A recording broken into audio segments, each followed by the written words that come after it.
Reporting tonight, Ebonyi.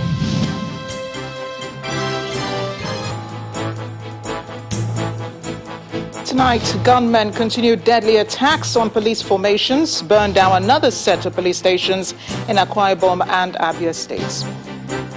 President Muhammadu Buhari tells local leaders to caution their youths against attacks on security institutions, as no one will protect us in future emergencies.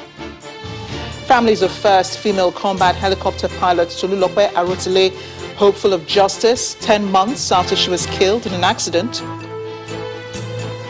And at least 60 victims of Afghanistan bomb blast buried in Kabul, most of them children.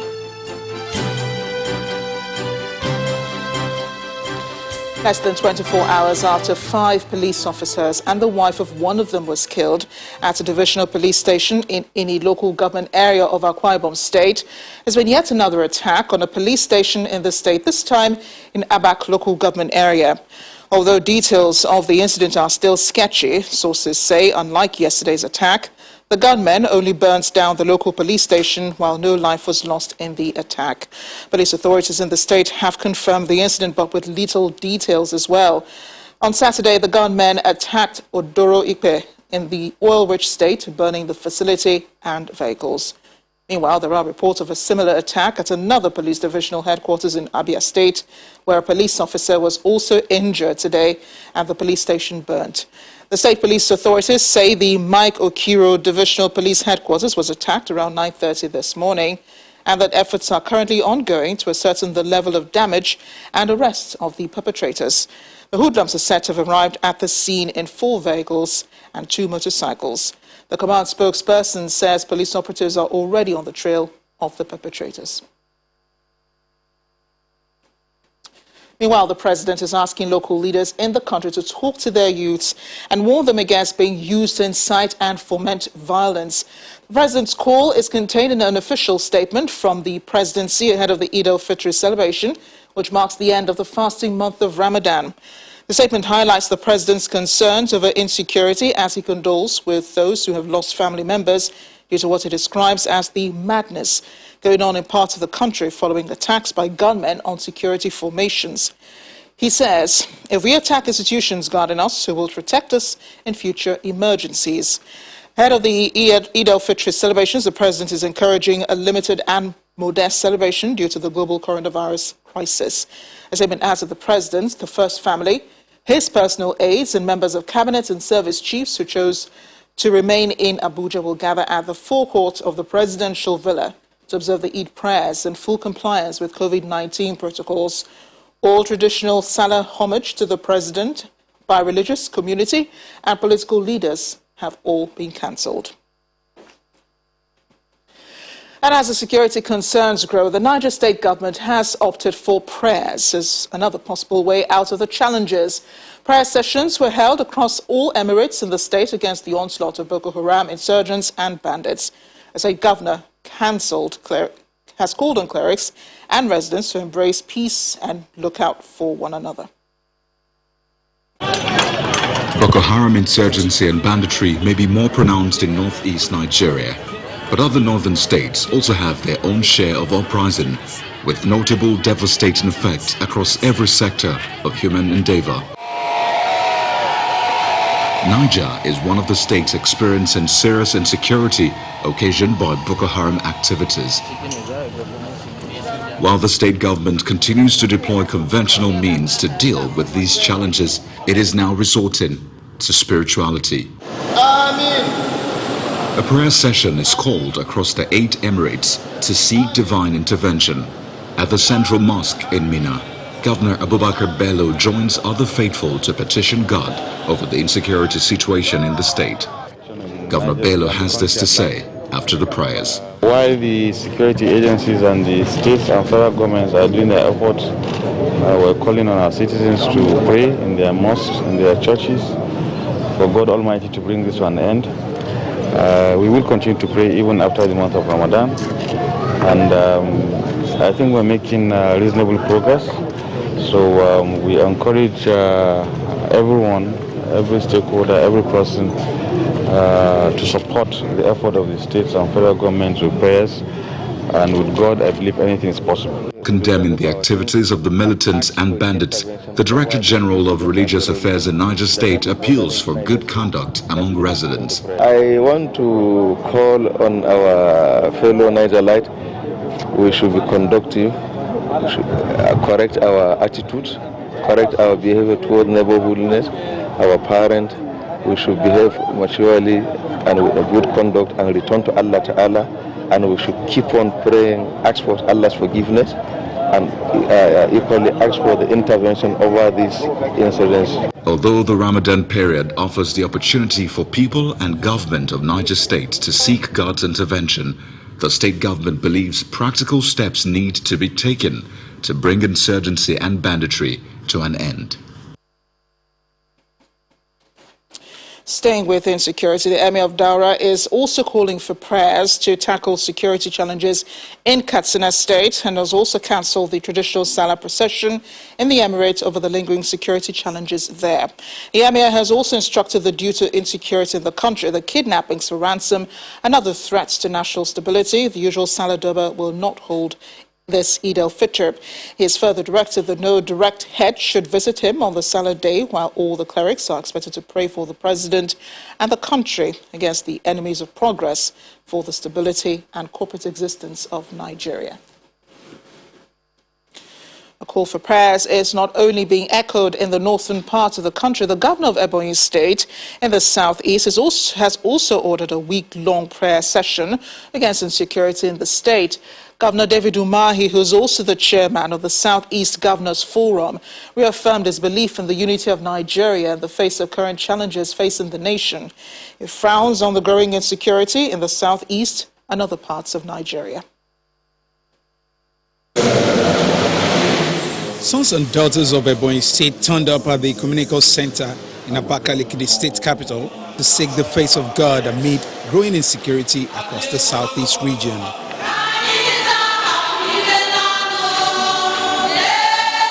The 7-day fasting and prayer summit, which started on the first day in May, is to seek God's intervention over attacks carried out by gunmen in some parts of the state. The chairman of the Ebonyi State chapter of the Christian Association of Nigeria wants every citizen of the state to turn to God, emphasizing the importance of seeking God's face in times of trouble.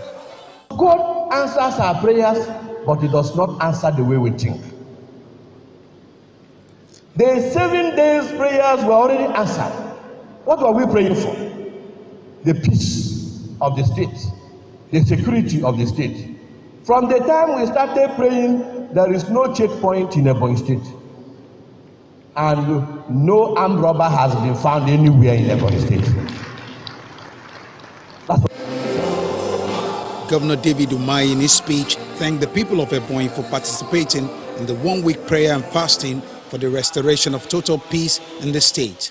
Why are we on these conditions? And we say that being perpetrated from outside. It's not true. Our people are the people that are born with conditions. They are the people that are killing security agencies. They are snatching their guns. They are doing armed robbery and cultism. There is no reasonable people that will allow what is developing in Igbo land to continue. The genuine agitation minus succession started by a group of people is being hijacked. And if we do not know, we need to know. When they burn police stations and kill, most of these people that are killing the police are from Southeast. We have brought up on ourselves that 2 different agendas being fought for in our name. And our people are pretending. We have brought war on ourselves. The people that started this, they no longer have control.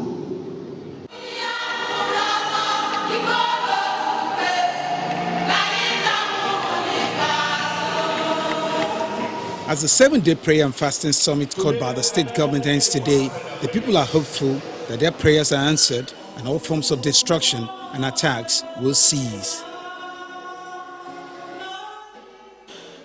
For the governor of Taraba State, Darius Ishaku, the People's Democratic Party is ready to collaborate with the ruling APC to share its 16-year experience and solving the nation's security challenge. The governor made the remark during a visit to his counterpart in Adamawa State, Governor Umaru Fintiri. According to him, the country has never expected to drift into its current situation, and efforts by concerned individuals over the years, including the PDP, is needed to address the situation. We never, ever expected this country would drift to this very bad situation as we are now. Every Nigerian that has made his comments 6 years, 5 years, 4 years ago advising this government, but a government that doesn't want to take advice. And that is where we are. We're still advising, we're still talking. The PDP came out with an option that we're ready to collaborate with the APC and give them advices and give them the experiences that PDP had 16 years ago. And this country belongs to all of us. So if the country is falling, then we are all falling. And we cannot afford it. And PDP is ready to assist. But we read in the papers that they turned down that offer. We're still appealing to the APC to see reason and co-opt people that will give a reasonable advice to turn things around. This time we're in the north, where 13 suspected Boko Haram terrorists have been apprehended in Kano State by the army. The suspects were arrested during an ongoing effort to flush out all criminals hibernating in the state and other parts of the northwest region.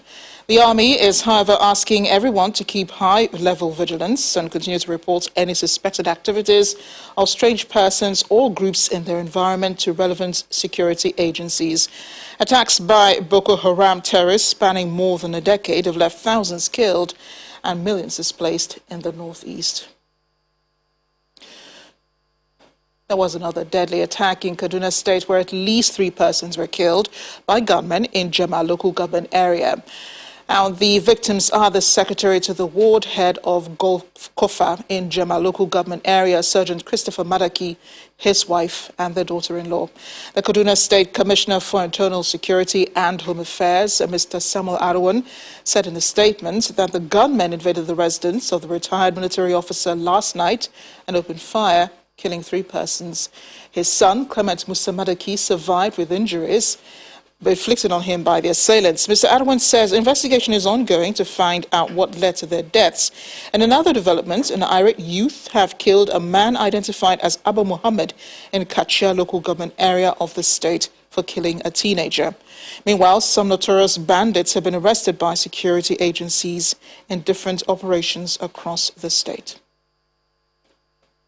A former governor of Enugu State and senator representing Enugu East in the Senate, Chimaroke Namani, has asked the federal government to immediately convene a national conference of ethnic nationalities as a way of resolving the nation's problems.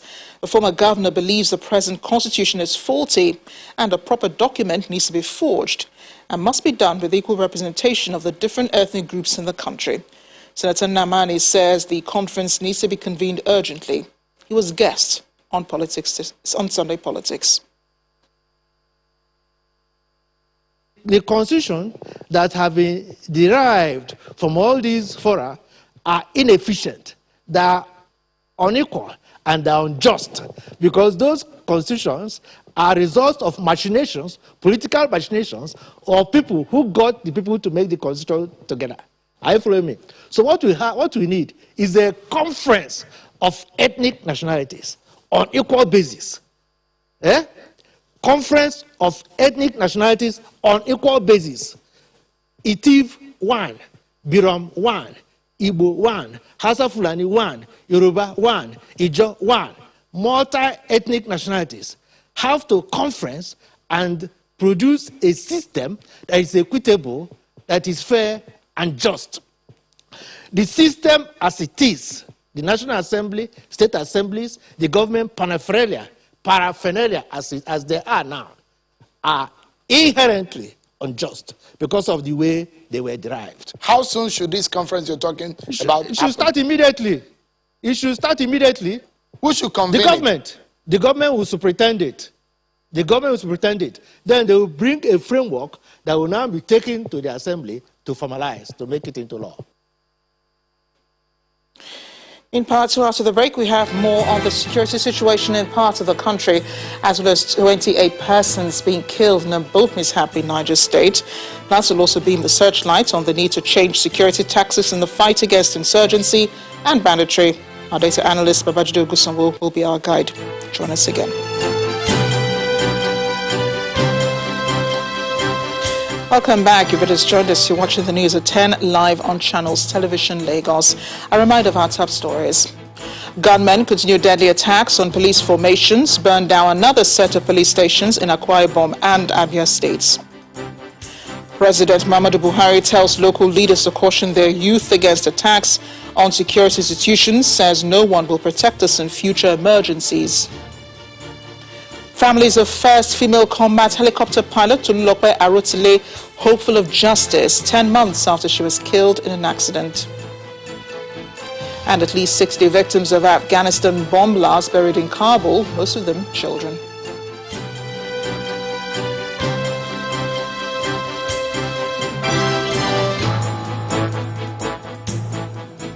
We're staying with our theme tonight, which is security. A fresh reprisal attack by bandits at Saskia community in Safana local government area of Katsina state has left 8 persons dead, 3 others injured.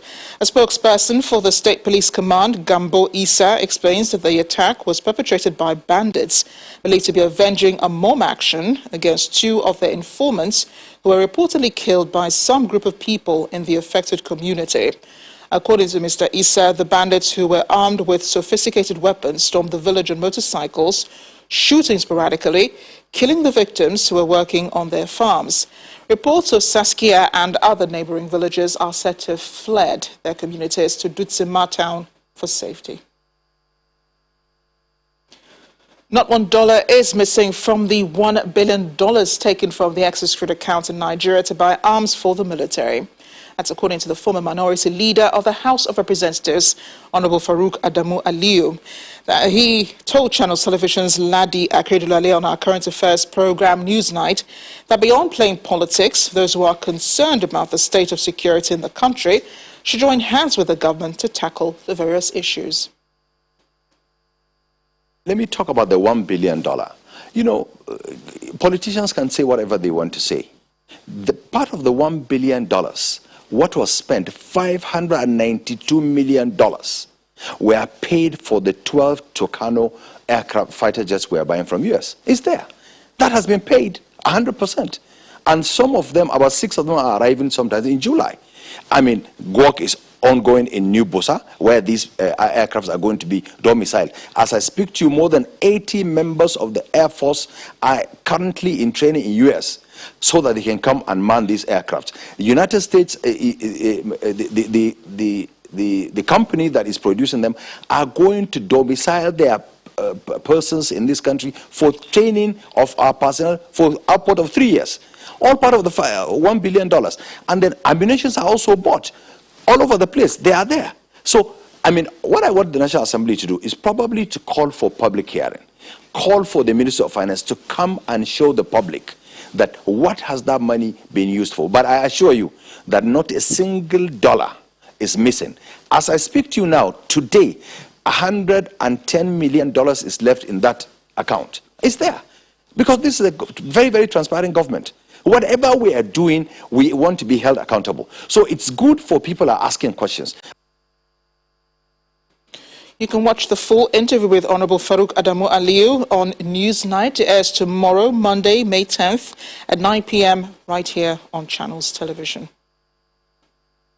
Security is not only about tactics and strategy. It's also about making the right move at the right time. What should be the next move? Tonight, data scientist and information consultant Babajide Ogusanwo is here to share insights on the state of peace in Nigeria. Thanks for joining us. Good evening. And a lovely show you had earlier, just before the news at 10. You were talking to one of the military generals who had been in the army for nearly 40 years, and sharing insights with him. So the military has renamed Operation Lafia Dole Adinkal, I believe. It's also launched new operations in the southeastern part of the country. A change of tactics, would you say? A change of tactics, but what's more important is what Nigerians want, and that's a change of results. Exactly on this day, May 9th, 1960, the world produced the first commercial birth control pill, NOV-10. Tonight isn't about birth control pills. Tonight is for us to discuss if there's a pill for national security. What will that pill look like? And I'll share a bit of what we should be producing tonight. But first, there's good news and bad news. So perhaps we should start with the bad news. Let's hear some good news. We've been reading bad news all evening. Okay, so if we're going to start with the good news, here's the good news. There are top 3 good news that we currently face today. Now, the first is, yes, there are challenges, but let's look at the biggest good news we have, the first of 3 good news, and that is that we see a lot of improved coordination between the Nigerian Army and the Air Force. Prior to this new military chiefs, we had seen that there wasn't so much synergy between the Army and the Air Force. What we see right now is improved synergy, and that's some good news. What we also see is that based on this synergy, they are making incursions into territories that the enemy holds. The second good news is we see improved military presence in the camps of the internally displaced people. So we see the military providing improved security to women and children. And not only that, Amarachi, the evidence we have now is even the armed men, the soldiers, are also bonding better with those they are protecting in the camps. So yes, the first is news of improved coordination between the army and the military. Second is improved bonding and protection for women and children in the IDP camps. But what we see as well is we've seen the Chief of Defense Staff take on another role, Chief of Motivation Staff.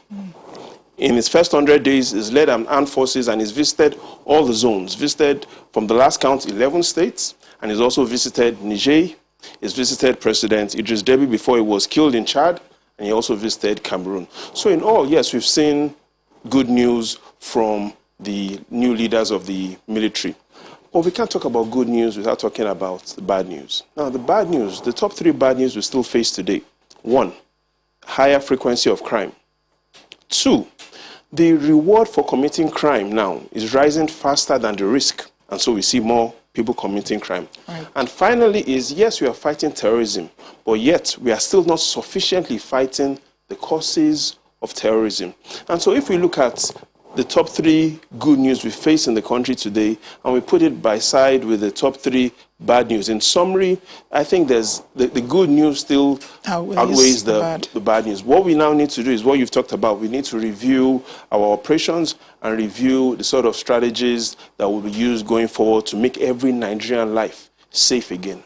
Yeah, and you're talking about insurgency and all the efforts being put by the military, the coordination between the military and the Air Force, but there's still, all these other branches of crime that seem to be coming up from insurgency, which is really sad. But even now, there's also talk about funding, the fight against terrorism, and in some quarters, it is believed that this fight is being overfunded. So is there a strong case, for more funds? We need to look at the facts, Amarachi. This week we saw that big number that over the years, over 10 trillion naira has been used to fund the war against terrorism. But that is the reason why we have this challenge. Only 10 trillion naira, and I emphasize only 10 trillion naira has been used to fund the fight against terrorism. You said it's not enough? Significantly underfunded. And the best way to understand it is to look at the global powers, the countries that are rated as the most secure in the world.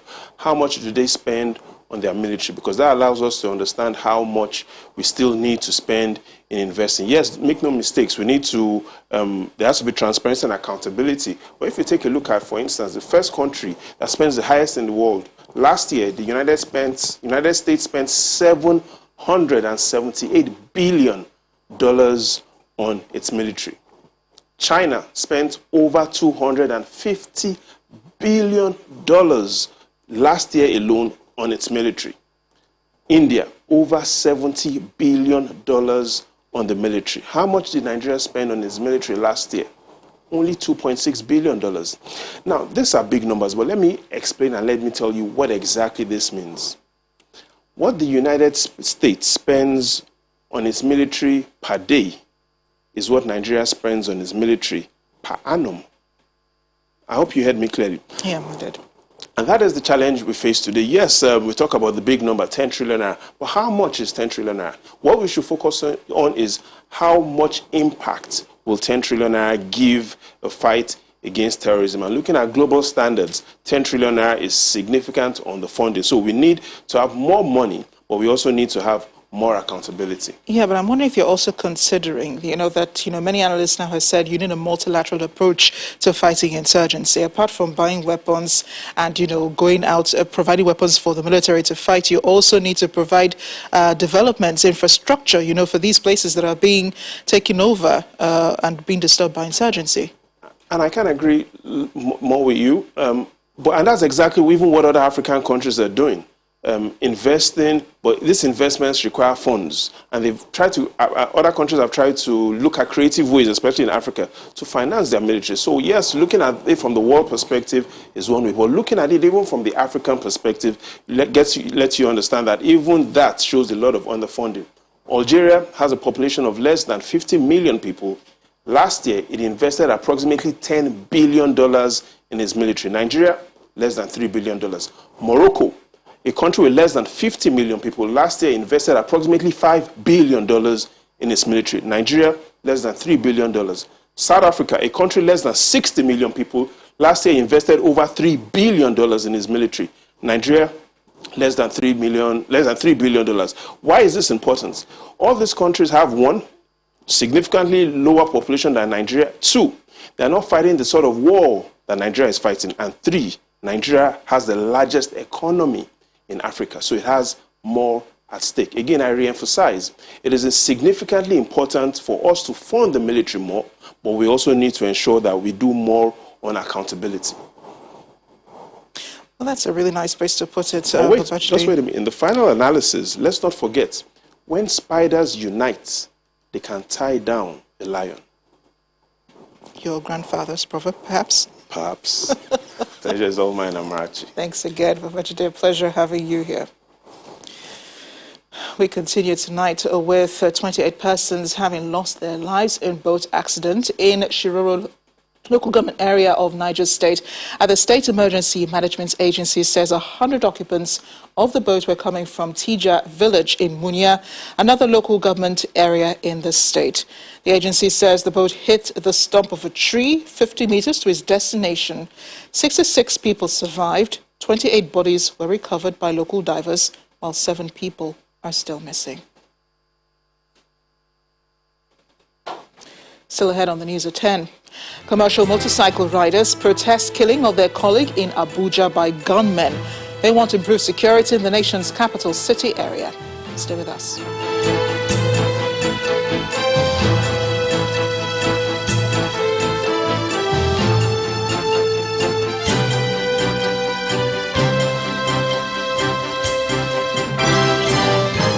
Welcome back to the news at 10. We're in the nation's capital where residents and motorists in the surrounding and adjoining towns of Karo, Jikoi, Kurudu and others on the outskirts of Abuja were forced to stay indoors earlier today following a protest by commercial motorcycle riders in the area over the robbery and killing of one of their members.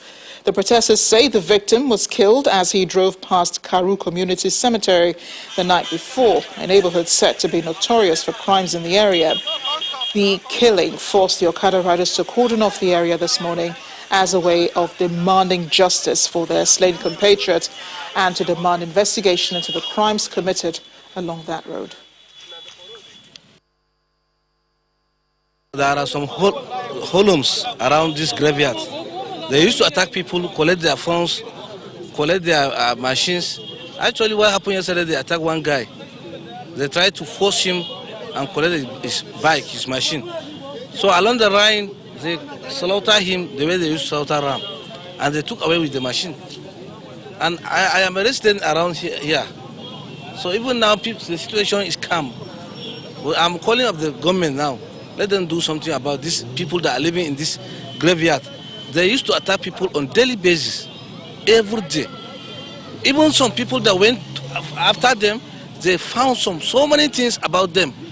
So many SIM cards, so many things from people. They used to attack people every day.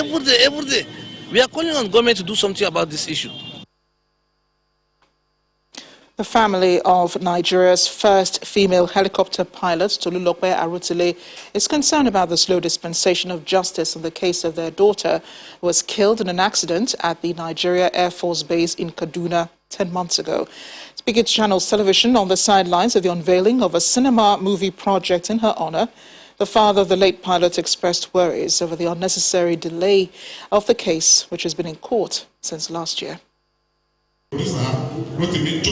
Seated in the glass hall of the government house in Lokoja, Kogi State, are heads of security agencies, top government officials, parents and relatives of the first female helicopter pilot in Nigeria, Tolulope Arotile. They are here for the unveiling of a movie, Brief Candle, in honor of Arotile, the 24-year-old Air Force flying officer who was killed in a car accident in the year 2020. We're not here to mourn. Although her earthly surgeon was brief, her kinsmen from Ijumo community also joined the celebration, for they believe she has placed the community on the world map. She has actually came, though very brave, but then she has been able to put us, Ijumo, on that pedestal, on that world map, where everybody today knows about Ijumo and Ife community. The producer of the movie explains the idea behind the brief candle. I believe you guys will be wondering why brief candle, okay? It's just a symbolism that says no matter how brief a candle is, when you light up a candle, for the little moment, even as short as a candle can be, if you light it up, for that little moment it's going to light up the world. Tolulope in a little space was able to light up the world, and we are here celebrating this afternoon. The Kogi State Deputy Governor Edward Onoja admonishes Tolulope's parents to seek solace in God over the death of their daughter, who he says remains a matter even in death. Life is really short, and in context of that great darkness around it, it seems inconsequential. But very few people's light remains centuries after they have burnt down. I am optimistic and sure that that of our daughter will remain for many centuries. Highlights of the occasion is the unveiling of the movie Brief Candle. Wow, this is great. This is great. Thank you very much. Tolulope Arotile's death still unsettles members of her immediate family. Her father is yet to come to terms with the reality of her passing, and he shares his thoughts on the sad incident. The case is still on. I don't even know where the next hearing will be, so that is, particularly my wife is so disturbed because of that. She wants to see at least, even if you cut the guy's head off, it doesn't bring our daughter back. But at least to show that you cannot just mow down an officer, a serving officer, a commissioned officer, a pilot in the Air Force base premises, and the case is treated as if it's a nobody. Tolulope Arotile's lifetime may have been short, but one thing that remains indelible in the minds of her parents and kinsmen is that she was a thorn in the flesh of bandits and insurgents as a fighter jet pilot. The Anambra State Governor, Willie Obiano, has given the contractor handling the International Conference Center in Awka a July-ending deadline to complete the project. The ICC, which is one of the legacy projects of the government of Mr. Obiano, is in the capital city, Awka. It was proposed to be completed in March, but the delay from the contractor dashed the expectations. Governor Willie Obiano, his wife and other government officials pay an unannounced visit to the site of the International Conference Center in Awka, the state capital. The gallery space wraps around is an L shape starting over there. The project is almost finished, but the governor seems dissatisfied as, according to him, it has exceeded the timeline for delivery. He is, however, pleased with the quality of work. Well, this is another very classical, best-in-class international conference center. If you see the quality of work,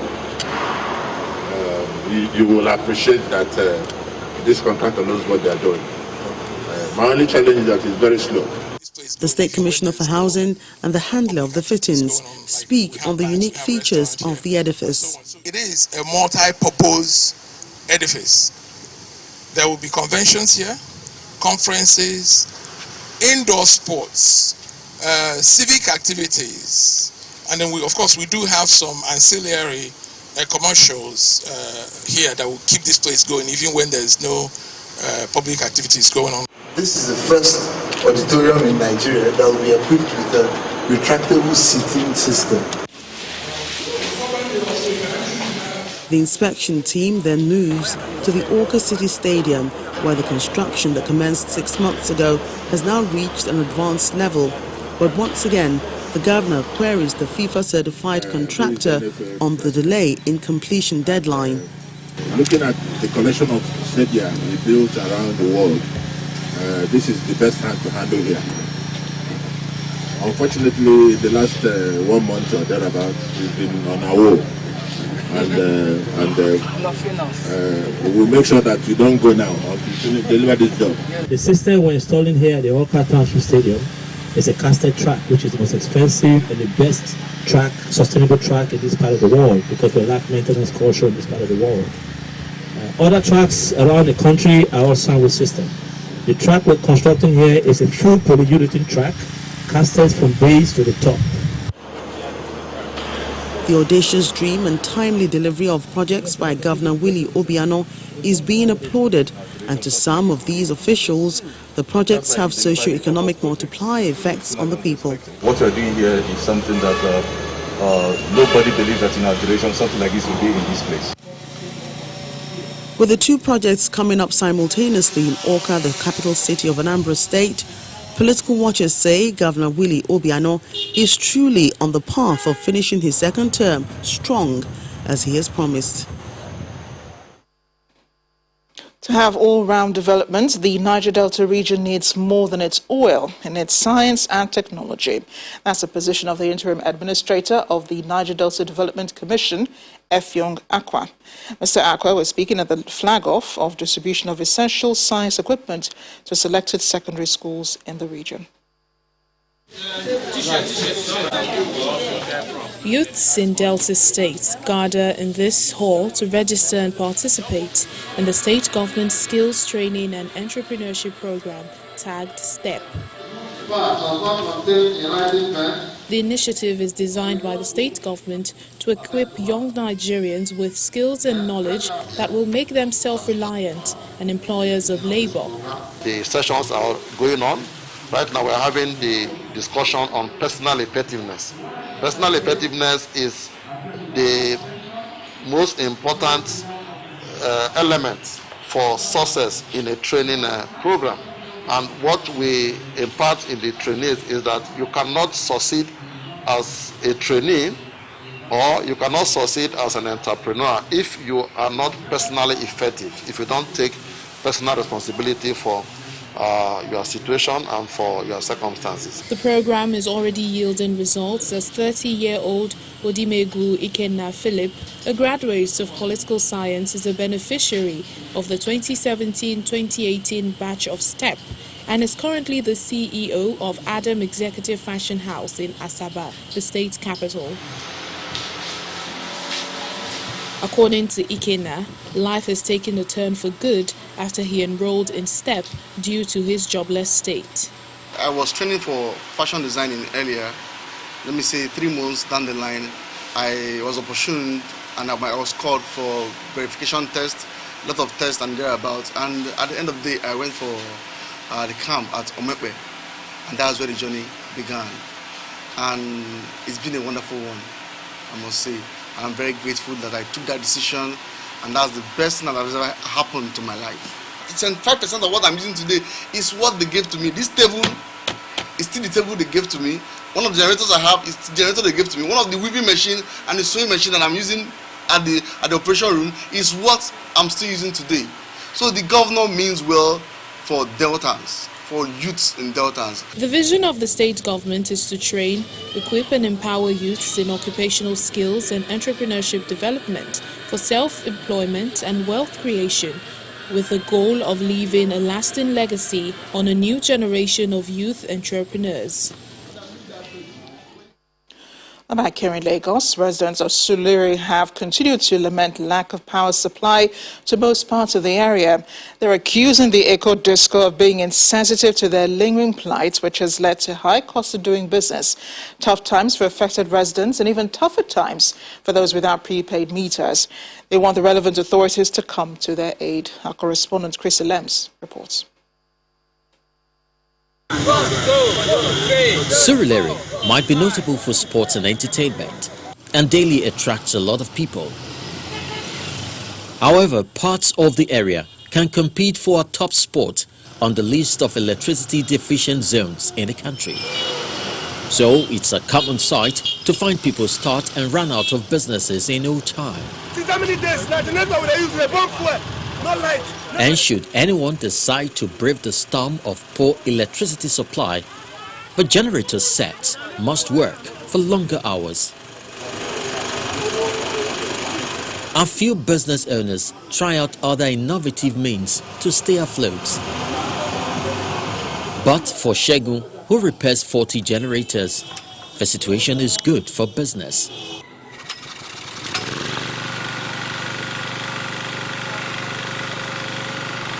At the center of the electricity challenges around this region is what you see behind me, the Lut 33 kVA injection substation. It services 3 major feeders, Oko, Ishaga and Ogulano 11 kVAs. Not less than 200 streets are said to be affected by the epileptic supply, accompanied by outrageous bills for unmetered customers for years. And now the residents can take it no more.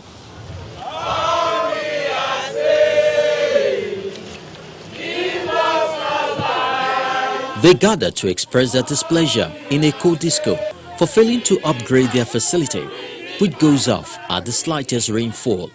They come up to tell you there is a breaker problem at Lut, there is a wire problem at Lut, and we ask ourselves, is it the responsibility of the customers to fix this problem or the problem of the Eco Electric to fix it?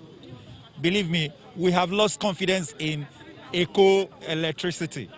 As at when we visited, they had been out of supply for 4 days due to a downpour, an occurrence that has become their lot. So another rainfall today now, we are forward to another week before we continue. If another rainfall on Sunday now, we continue. Are we going like this? For over a decade, these residents connected to the Lut 33 kVA are powered by leftovers from Mushin district. And they are even more worried that the fate of a proposed substation at Rando Avenue hangs in the balance. The representative at the State House of Assembly, Honorable Desmond Elliott, corroborates the residents' claims, but adds that the Rando substation is on course. This project was a last year project, because I know the Speaker, Honorable Femi, and I, when we spoke, had already connected with government into making sure that happened. But because of COVID, there were a lot of ups and downs. What I'm gathering is that by the end of this year, we should be home and dry. The management of Eco Disco acknowledges the dismal output of the Lut substation, which at the moment can barely sustain a Band D classification of 8 hours per day power supply, but adds that work to improve their operations is in the offing. What we have presently in that area is that we have an area that is being fed by an overstretched substation.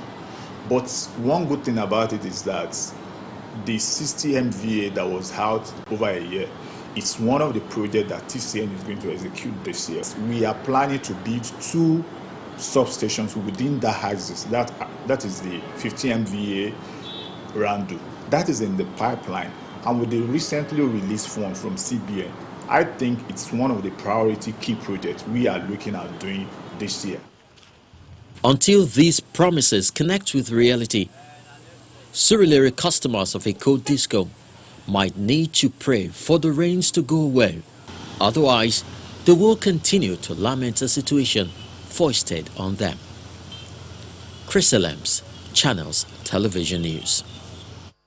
Farmers around the Hadija Nguru wetland of the Lake Chad Basin have shown concern over the proliferation of invasive weed known as taifa grass, threatening agriculture in Yobe State and in neighboring Jigawa. Investigation by Channels Television reveals that over 80,000 hectares of land has been lost to the problem, hindering crop production, fishing activities, destruction of grazing fields, also leading to economic loss by farmers.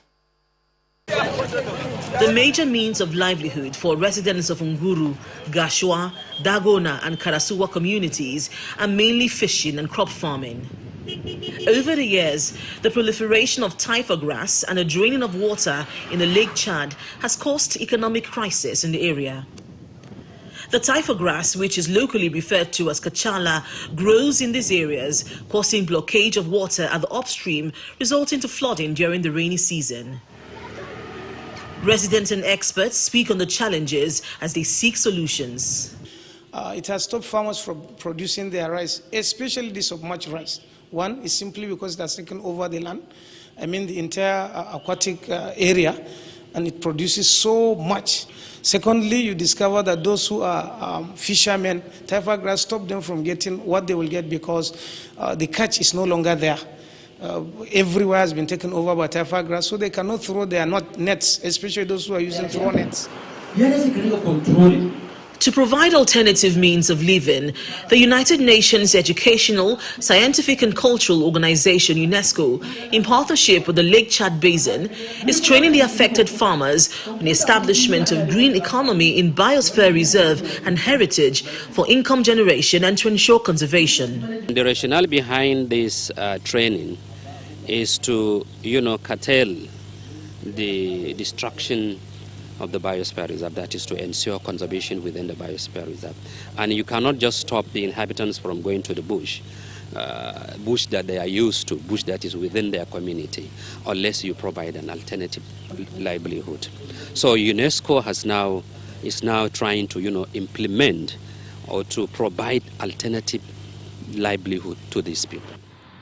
Good news seem to be coming the way of the residents also, as the Federal University Gashua is undertaking a research that would convert the taifa grass into a renewable source of energy. We are looking into how we reduce it. It has its importance, but it has been encroached, as you mentioned, but it encroaches only the riverine area. The research is now going into converting the taifa grass into a charcoal that can be used as a source of energy in stoves and households. Although efforts are being made to ensure alternative means of livelihood for the farmers, residents are optimistic that the menace of taifa grass will be effectively curbed to ensure that it does not cripple the economy of the state.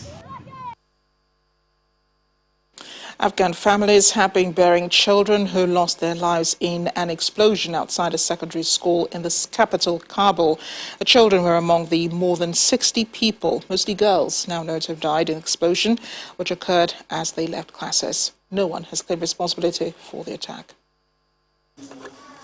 The death toll may be higher as doctors continue to struggle to provide medical care to at least 150 people injured in the blast in Kabul. The bombing on Saturday evening shook the city's Shiite Muslim neighborhood of Dasht-e-Bachi. The community, a religious minority in Afghanistan, has been targeted in the past by Islamic State militants, a Sunni militant group. The first burials took place at Matai Cemetery, where Hazara victims are laid to rest.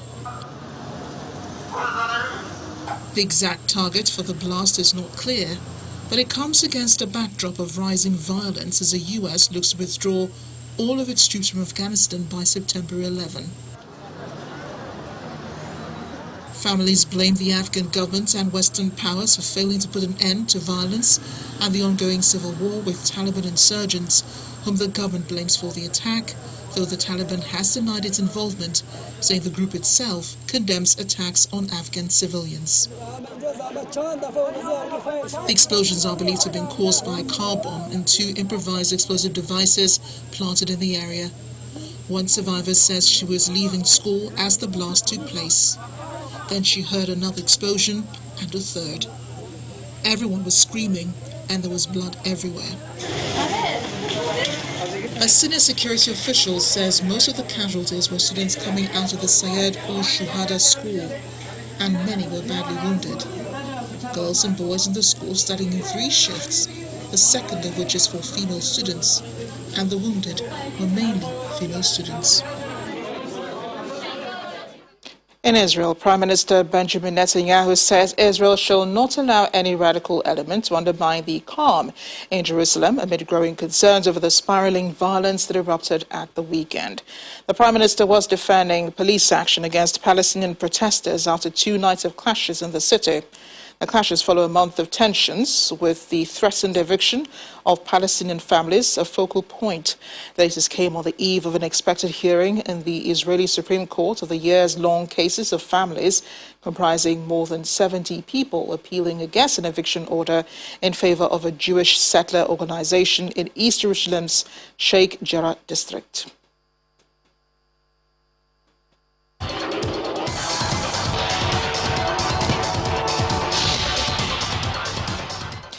In sports news, the Nigeria Professional Football League, Nasarawa United have beaten Kwara United 2-1 to move into 6th spot on the table. Rangers needed 2 goals from penalties to beat rival Eimba 2-0. Akwa United stormed to the top of the standing with a hard-earned win over troubled Sunshine Stars. Warri Wolves scored late from the penalty spot to deny Kano Pillars an away win. Rivers United produced an exceptional display to beat Dakada 2-0. Ibrahim Mustafa scored twice as Plateau United edged past Abia Warriors in Jos. Kingsley Maduforo's goal in the 80th minute earned Heartland a vital away to Adamawa United, while Katsina United earned their biggest win in the top flight after thrashing Wiki Tourists 5-1. In the English Premier League, West Brom have been relegated for a 5th time after a 3-1 defeat at Arsenal that keeps alive the Gunners' slim hopes of qualifying for Europe. Manchester City's title celebrations have been put on hold again as Manchester United fought back to win 3-1 at Aston Villa. Brighton and Hove Albion blew a chance to secure the survival in a dramatic 2-1 defeat at Wolverhampton Wanderers. Everton reinforced their European credentials with a win away to Champions League hopefuls West Ham United. Meanwhile, manager Ole Gunnar Solskjaer says Manchester United could be without Harry Maguire for a few days or even a few weeks as they wait to assess the damage to their captain's ankle.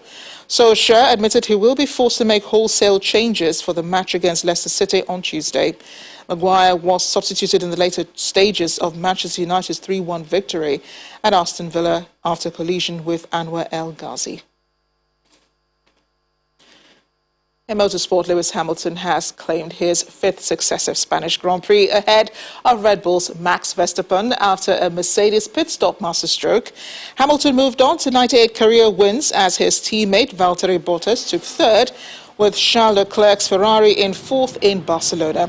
Hamilton, who had set off from pole for the 100th time, overtook Verstappen in the closing stages with his car on fresher tyres after a surprise 2nd pit stop. He moved 14 points clear of his main title rival Verstappen in the drivers' standings. Red Bull's Sergio Perez took 5th after his qualifying struggle, while Daniel Ricciardo posted his best result for McLaren so far with 6th position.